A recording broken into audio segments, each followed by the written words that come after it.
आज 22 दिसंबर एक महान गणितज्ञ का जन्मदिन है और इस गणितज्ञ के जन्मदिन पर एक विशेष वीडियो लेकर मैं राजेश कुमार आप सभी लोगों का बेसिक शिक्षा चैनल पर स्वागत करता हूं।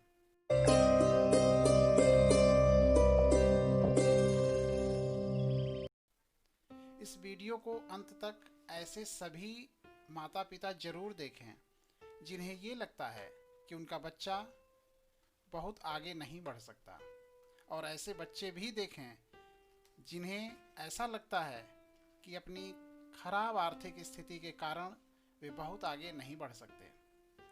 तो आइए रामानुजन की जीवनी शुरू करते हैं।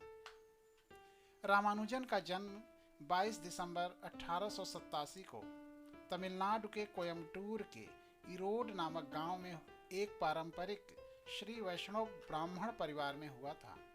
इनकी माता कोमल ताम्मल थी तथा पिता का नाम श्रीनिवास अयंगर था।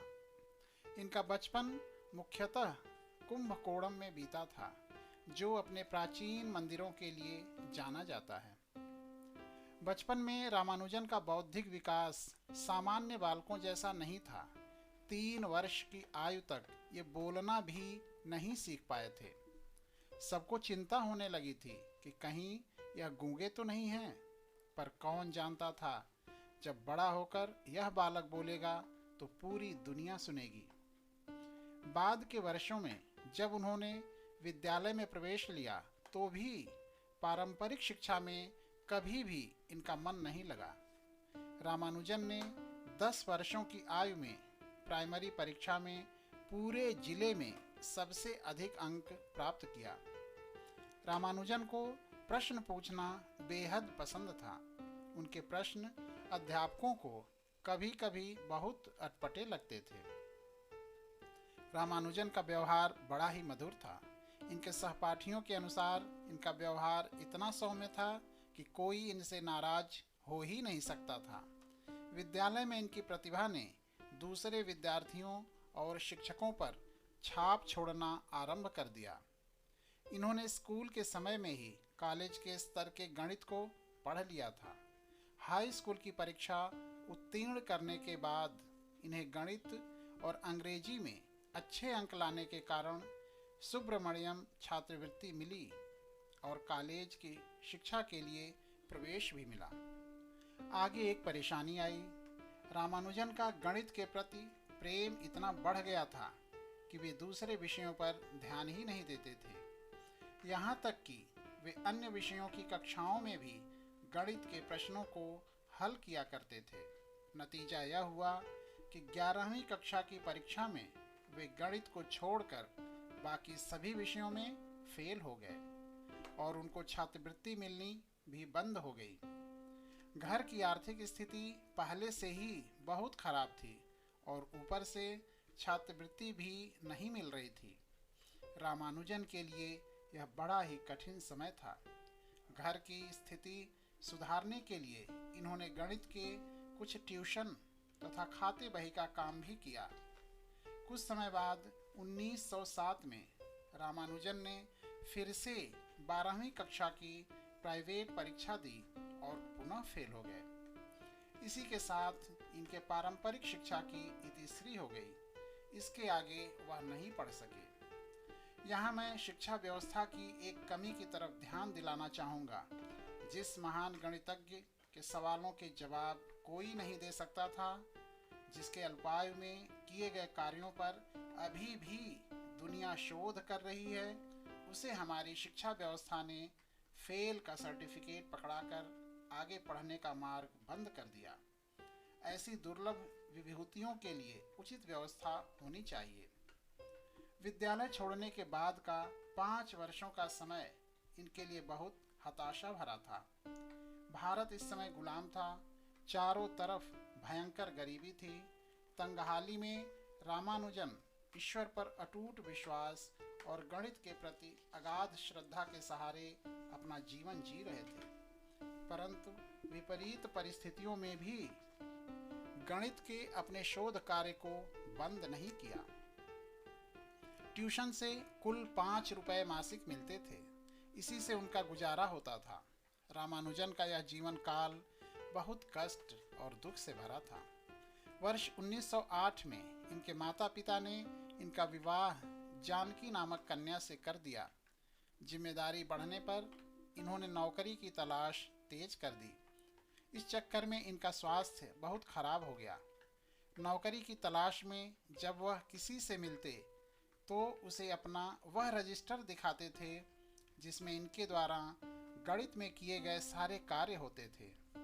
इसी क्रम में रामानुजन वहाँ के deputy collector Shri V Ramaswamy Iyer से मिले। अय्यर गणित के बहुत बड़े विद्वान थे। उन्होंने रामानुजन की गणित की प्रतिभा को पहचाना और जिलाधिकारी श्री रामचंद्र राव से कहकर इनके लिए 25 रुपये मासिक छात्रवृत्ति का प्रबंध भी कर दिया। रामानुजन ने मद्रास में 1 साल रहते हुए अपना प्रथम शोध पत्र प्रकाशित किया। इसका शीर्षक था बर्नौली संख्याओं के कुछ गुण और यह शोध पत्र journal of Indian mathematical society में प्रकाशित हुआ था। यहीं इन्हें मद्रास पोर्ट ट्रस्ट में क्लर्क की नौकरी मिल गई। यहाँ वे दिन में नौकरी करते तथा रात भर जागकर गणित के नए नए सूत्र लिखा करते थे। इस बीच बहुत थोड़ा ही आराम करते थे। रामानुजन के कुछ शुभचिंतकों ने इनके द्वारा किए गए कार्यों को लंदन के प्रसिद्ध गणितज्ञों के पास भेजा। उस समय लंदन के प्रोफेसर हार्डी विश्व के प्रसिद्ध गणितज्ञों में से एक थे। वे काफ़ी सख्त व अनुशासन प्रिय थे। उनके शोध कार्य पढ़ने के बाद रामानुजन ने बताया कि वे प्रोफेसर हार्डी के अनुत्तरित प्रश्नों का उत्तर खोज निकाले हैं। अब रामानुजन का प्रोफेसर हार्डी से पत्र व्यवहार आरंभ हो गया और यहाँ से रामानुजन के जीवन में एक नए युग का सूत्रपात हुआ। जिस तरह एक जौहरी हीरे की पहचान करता है और उसे तराश कर चमका देता है, रामानुजन के जीवन में प्रोफेसर हार्डी वही जौहरी थे। प्रोफेसर हार्डी आजीवन रामानुजन की प्रतिभा और जीवन दर्शन के प्रशंसक रहे। आरंभ में रामानुजन ने जब अपने शोध कार्य प्रोफेसर हार्डी के पास भेजा तो पहले उन्हें भी पूरा समझ में नहीं आया।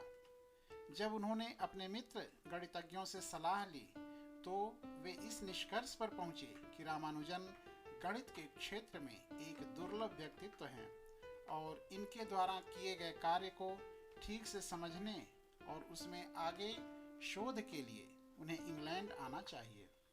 और उन्होंने रामानुजन को कैम्ब्रिज आने के लिए आमंत्रित किया। कुछ व्यक्तिगत कारणों और धन की कमी के कारण रामानुजन ने प्रोफेसर हार्डी के आमंत्रण को अस्वीकार कर दिया। प्रोफेसर हार्डी ने स्वयं सारी औपचारिकताएं और धन की व्यवस्था की और 17 मार्च 1914 को रामानुजन लंदन के लिए रवाना हुए। वहां पहुंचने से पूर्व रामानुजन ने 3000 से भी अधिक नए सूत्रों को अपनी नोटबुक में लिखा था। 27 फरवरी 1919 तक वे लंदन में रहे।